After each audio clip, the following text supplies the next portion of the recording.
So we'll start again. Just a few pointers on the forms. The very top arrow, in that line you want to mark down whether you want family or single insurance if you're taking insurance. Incidentally, this form must be filled out by all non-union people and MEA people, whether or not you want health insurance, because this form also covers your dental insurance. The only exception would be AFSCME people would not have to fill out this form if they do not want health insurance. The second arrow is at coverage or change effective date, and you want to put in January 1, 2015 in there. The tobacco usage, you'll have, that's the left arrow, you'll have that for you as the employee and also for your dependents. You do not have to fill that out. It's irrelevant to our coverage. And then the next arrow is kind of hidden down there. That line I found hard. You have to check what coverage you desire. And I checked the first box for health insurance, and I had to write in family. The second box for prescription drug, and then I want dental. And again, this is for the dental coverage on here is for Delta Dental, so that's not for AFSCME, it's for non-union and MEA. And we went away. Okay, and then the bottom arrow is for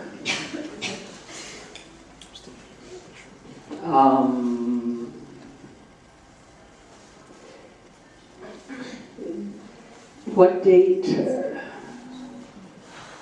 What's it? That's only if you, Julie, that's only if you have other coverage, health insurance coverage, right? Okay.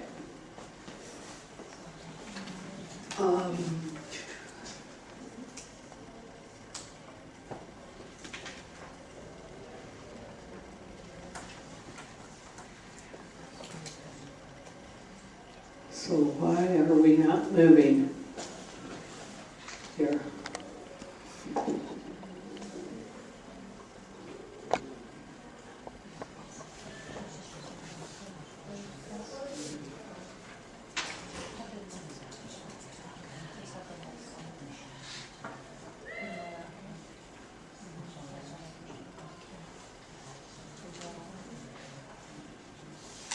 Well, this is very helpful.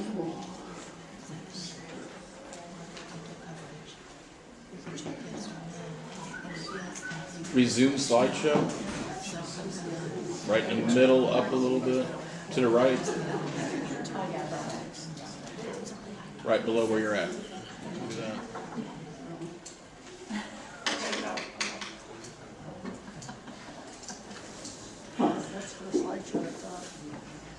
We are, okay. Oh, you gotta jump. It shows more now. Okay. Again, when you're filling out for your dependents only, you don't have to answer on the tobacco usage. And then on the third page, all you have to do is sign. And then the fourth page is if you do not want health insurance. This is a waiver for your health insurance, and so you would have to fill that out if you do not want coverage on health insurance. And again, you get to specify what you're waiving, whether it's health, drug, and dental. Health and drug, of course, are a package deal, and we do not have vision available. So, and then the final form is the HSA form, and that is assuming you're taking health insurance and assuming you will want to put some of your money into your HSA account. Um, you do not have to, but it is very recommended that you put some money in as a payroll deduction into your HSA account, and we'll talk about more specifics in a minute here. Okay, there's only been one change in the plan from last year to this year, and we'll get to that in a little bit when we start talking about the HRA portion. You'll remember that we have a stacked HSA, HRA program, and those are just methods of paying for your insurance. The HSA is a health savings account, and that is, any money in that is yours to keep, and then passes on down to your descendants. The HRA is a health reimbursement arrangement where we pay you back for a portion of your deductible. We will proceed through the explanation. The first thing an employee must do for being part of our health insurance is to open a savings account, and that would be with Wells Fargo. That's the only bank you can use for your health savings account. If you are single, the first set will be about single people. The board will contribute $1,440 to your account through the course of the year. You may contribute an additional $1,910 to your savings account. A single person can only put in their account, and that's combined what we give you and what you put in, $3,350 per year, unless you're old, 55 or older. Okay, Becky, you're not really old. If you're 55 or older, you can put an extra $1,000 in.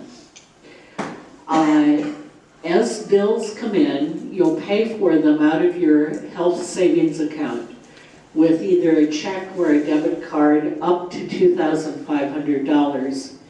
Your possible liability per year, out-of-pocket expense, is $1,435 per year over what we give you in your health savings account.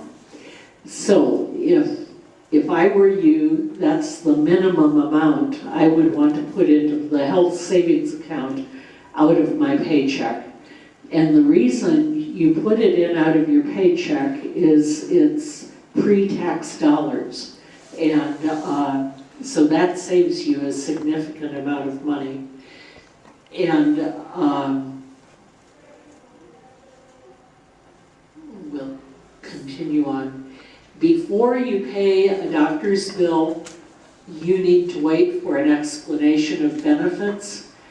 It's called an EOB, because usually your doctor will send in a bill, and then typically they have a negotiated rate, and so the doctor will then discount your rate, your bill, by the amount negotiated, and you will get to see if health insurance paid any or not, but it's that negotiated rate you want to pay. And you pay it with your HSA checkbook or debit card for the first $2,500. If you go into the second portion of your deductible, because single people actually, Medical Mutual sees a deductible of $5,000. That's what they see, and they will say that's part of your deductible. But only the first $2,500 is your responsibility to be paid out of the health savings account. The second half, you don't want to pay it out of the health savings account because you're going to be reimbursed for that from us through CBA. And that would be an illegal withdrawal. If you pay for it out of your HSA, and then we reimburse you. Uncle Sam would not like that at all. Make sure you save your EOBs. You'll need them for your income tax audits, and if your expenses exceed the first phase of the deductible, if you exceed the $2,500.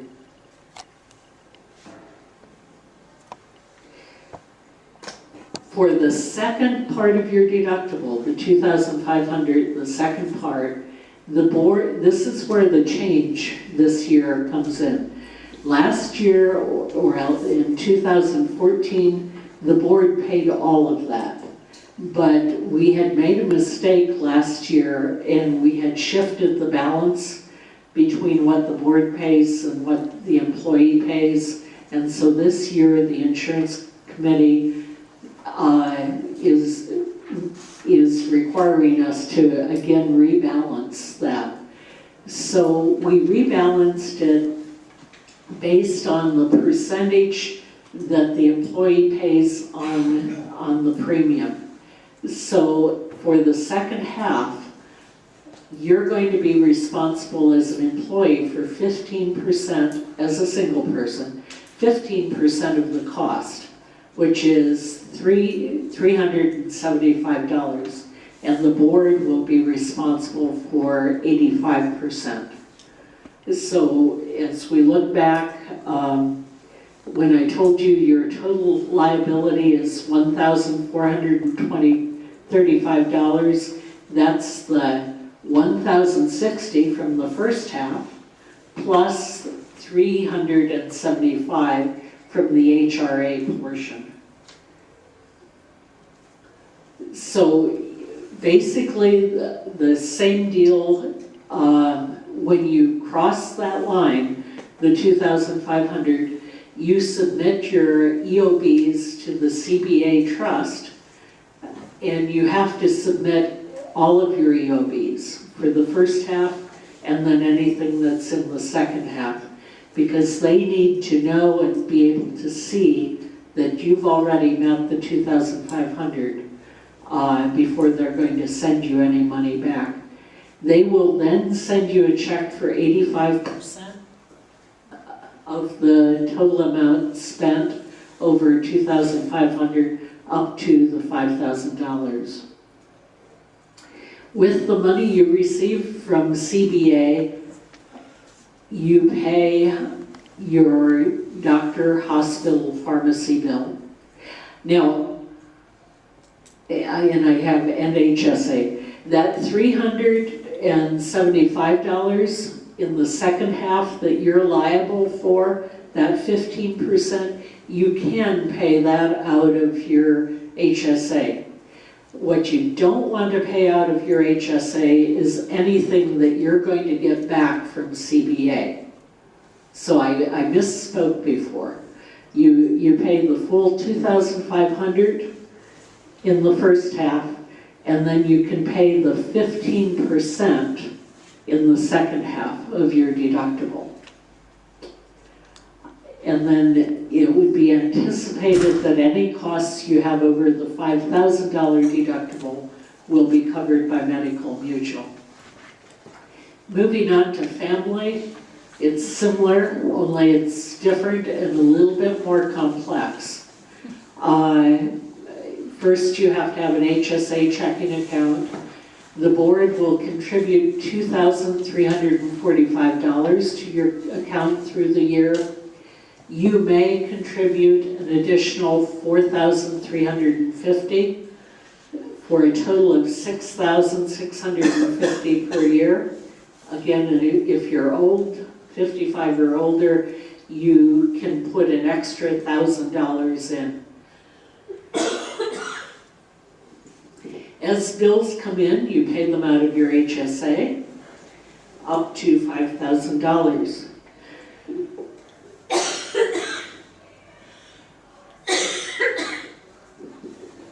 Your possible liability is $3,655 per year. That would be $2,655 for the first half and $1,000 for the second half.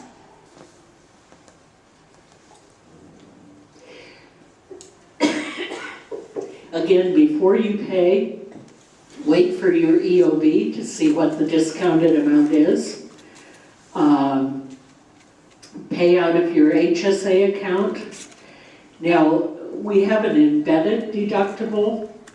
So even though the family deductible is a total of $10,000 or $5,000, it's actually $5,000 per individual.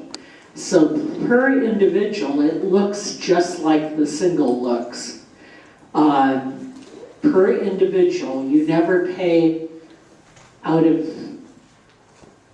the HSA. This does get a lot more complicated. Out of the HSA, you would pay the first $2,500, and then per individual, you would pay 15% for the next $2,500. Okay, and we've got all the examples that show how that works, and I'll put this out on the P drive so you can look at it, because the examples I think will help. So then for the second half per individual, again, we're going to share, only because it's family, you will be responsible for 20% of the second half, and the board will be responsible for 80%. So that increases your potential liability by $1,000, and that is included in the $3,655 that you may have to cough up out of your own pocket. Again, once you've crossed that threshold, you submit your EOBs to the CBA trust, all of your EOBs, because they're going to need to know that you met the deductible per family member or per family. And then they'll send you a check for 80%, and you then pay your doctor, hospital, or pharmacy. And again, all costs over $10,000 should be covered by a medical mutual. So let's talk more about the embedded deductible. Total deductible is $5,000 per individual family member, or $10,000 for the total family. Per family member, you pay the first half out of your HSA and the second half through the HRA, except for that 20%. I really do need to tweak these slides a little bit more because of that new wrinkle. If no individual reaches the 2,500 level, but the family as a whole reaches 5,000, then you move into the second phase. So let's look at examples of how it works. This is a two-person family. The first person had a cost of $4,500. We, as employees, would pay the first $2,500 of that.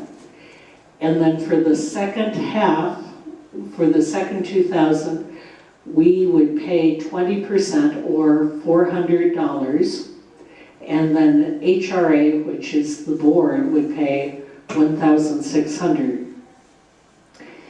You're still not at the $5,000, so individual 2 has a $1,000 expense. You would pay all of that because you haven't reached $5,000 as a family. Here we have a 3-person family. Everyone did a $1,000 cost. You pay all $3,000 of that because no individual went over $2,500. And as a family, you haven't gone over $5,000. So you pay all of that out of your HSA. Here we have a 4-person family. Individual 1 moves into the second half of their individual deductible.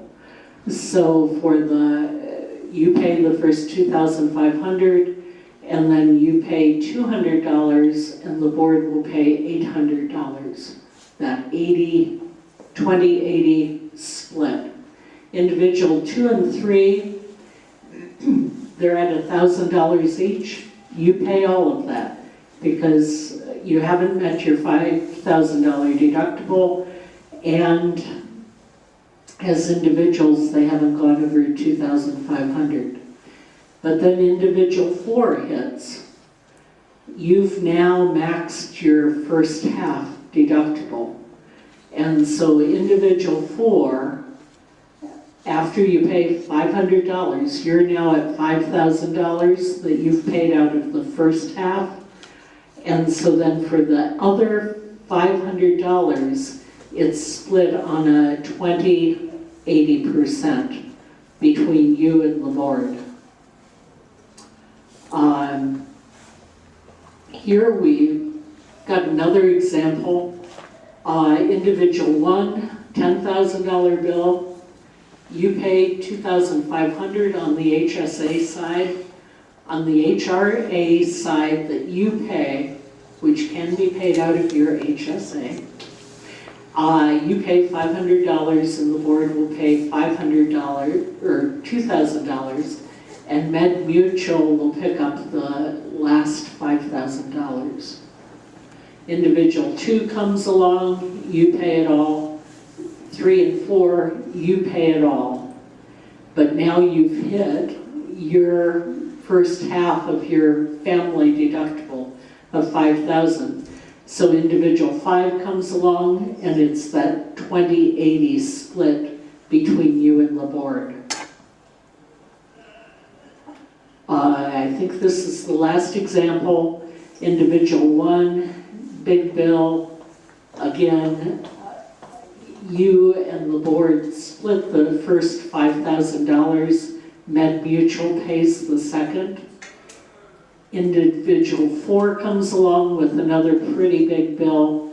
You pay $2,500 on that person out of the first half. You've now met the family deductible, and then you split the other $2,500 with the board. To be eligible for health insurance, you have to work an average of 30 hours or more per week.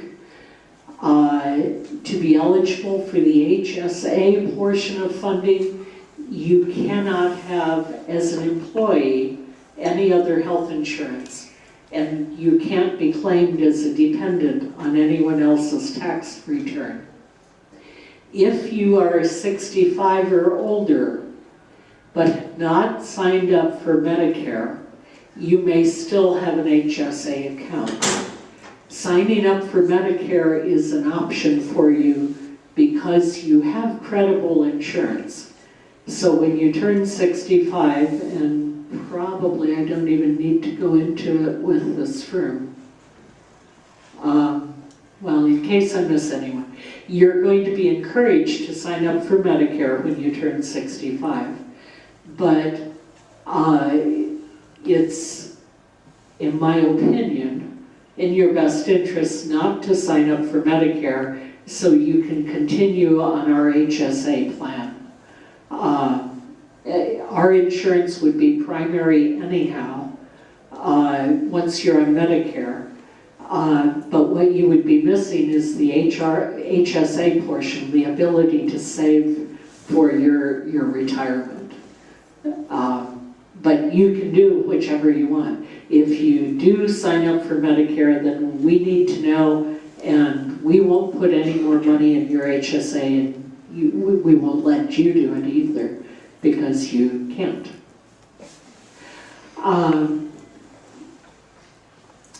Again, the board will make our first contribution to your HSA account for the new year in the middle of January. It's actually January 14. If you're new to the HSA plan, we will give you half of the year's amount in January, and then in July we'll start giving it to you on a monthly basis. That's to help you with the transition until you've had time to fill up your HSA account with your own money.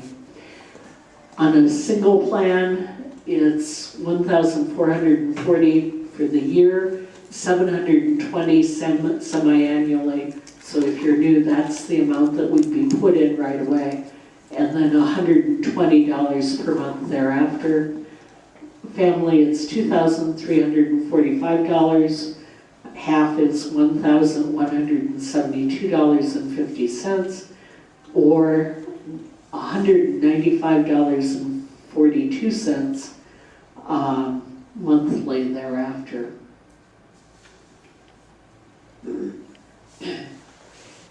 Here is a chart on how much you may put in and how much that would be per pay period.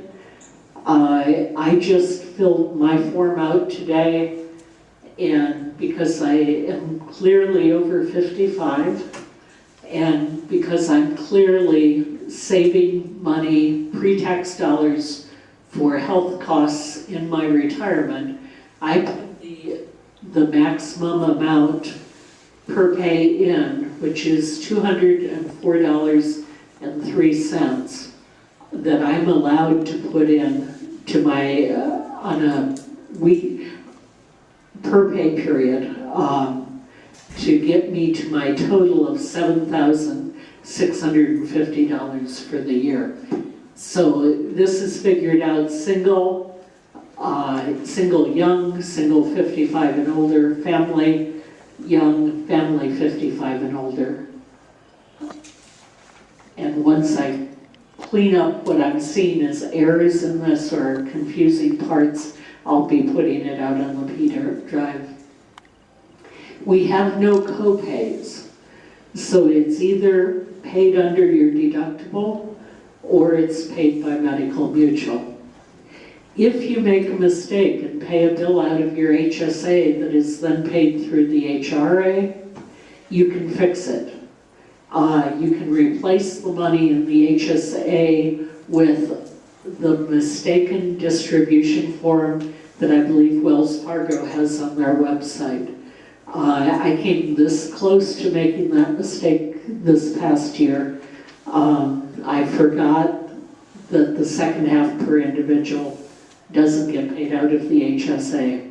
And fortunately, right at the last minute, it was caught. So that was good. When January arrives for each new year, start a new file so you know per year what you've done with your HSA and the HRA. If you cannot have an HSA account, either you're a dependent or you have signed up for Medicare or you have primary insurance some other way,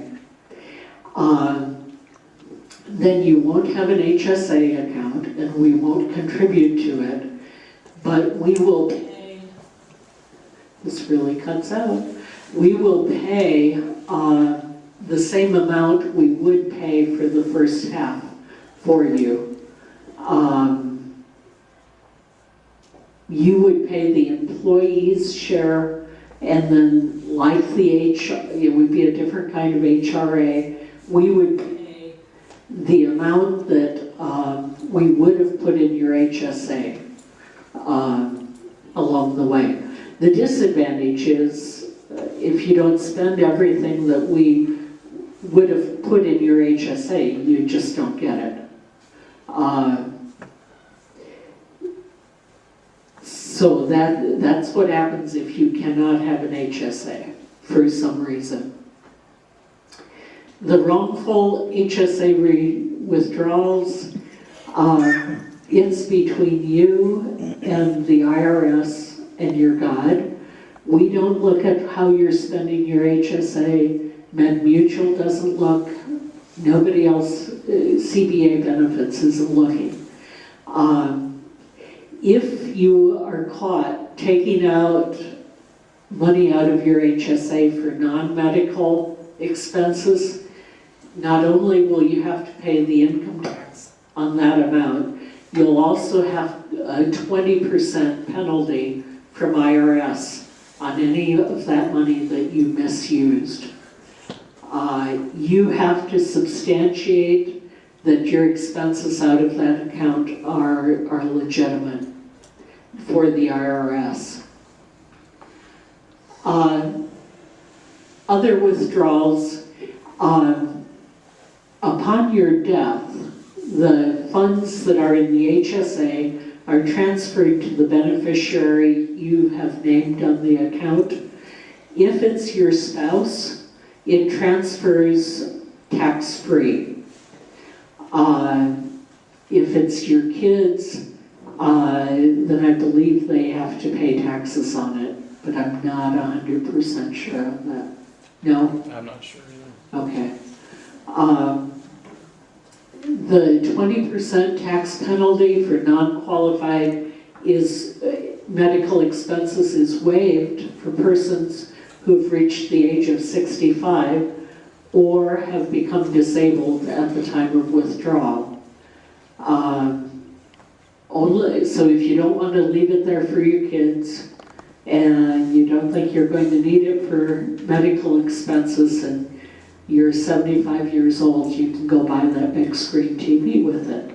And then you would only have to pay the income tax on it if you use it for non-medical expenses. And in retirement, any expenses that are medical expenses continue to be tax-free. Questions about medical or dental claims, you contact Michelle Sims at CBA Benefits. You can use our fax machines to send your EOBs in to CBA, and then the Wells Fargo website is there. Esther, Yes. you can also email your EOB, you scan your EOBs and email them to CBA. That's true. I should add an email address on there, I think shouldn't it's I? on the claims form. Okay. You have to print off the claim form, put your name and address, your home address, because if you get a check, they're gonna send it there. And Okay. then it'll just tell you how many pages, and then you Yes. just scan that along with your EOB, and then email it directly to them. That's a really good point. That saves a few dollars. And, our copy machines scan beautifully. And so you just scan it to your personal email account here, and then you can forward that on to CBA. So that's a really good solution. I don't know if I did that or not. I maybe did. Other questions? What if we don't have email here?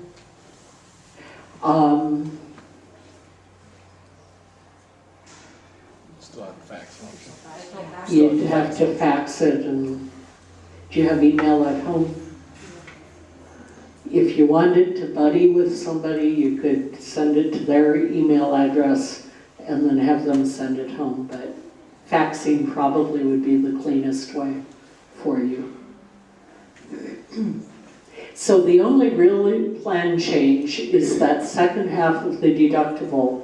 We're now balancing it because we have this balance of how much we as employees pay as opposed to the board.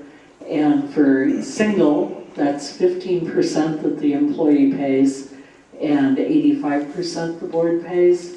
And for families, it's 20% that we pay and 80% the board pays. That's the only change. Is that going to become apparent to us as we get these, like what that magic number is? We have to do our own math? You have to do your own math. For the Because 15. medical mutual, Do you know what I'm saying? Because that's, high-level math? The 15-20% that you would owe, CBA will only reimburse you back your portion of it, so it'll be the 80 or the 85%. Yeah, you only have to do your math is if you want to check to see if they did their math correctly. Because if you continue to send in your EOBs, even way before, start sending them in January.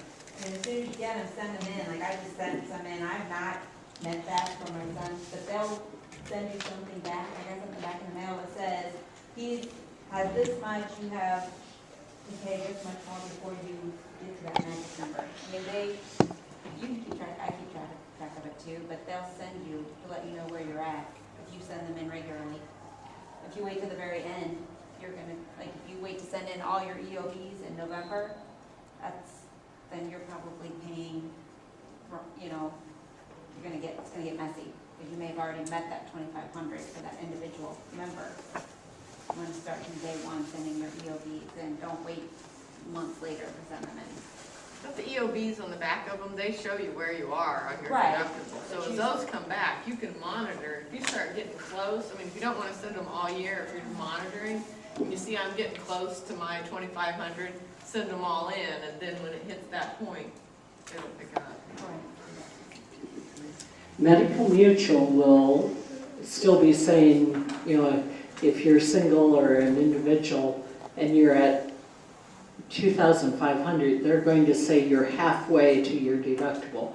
Medical Mutual doesn't look at how that deductible is being paid. So I get it. It gets complicated. It 3 of our does. 4 kids also have other insurances. And so all of this is like a tornado of crap in my house. Paid club there, I submitted stuff, it comes back. I think Shelley's recommendation is a good one. Just send it in as they come. But just a lot of times later on, other parents' insurances pay stuff, and it's messy. Yeah. Okay. Well, and so if you get paid for something that you thought you weren't and you paid it out of your HSA, then just fill out the mistaken withdrawal and send it back in. That's a real good reason. It's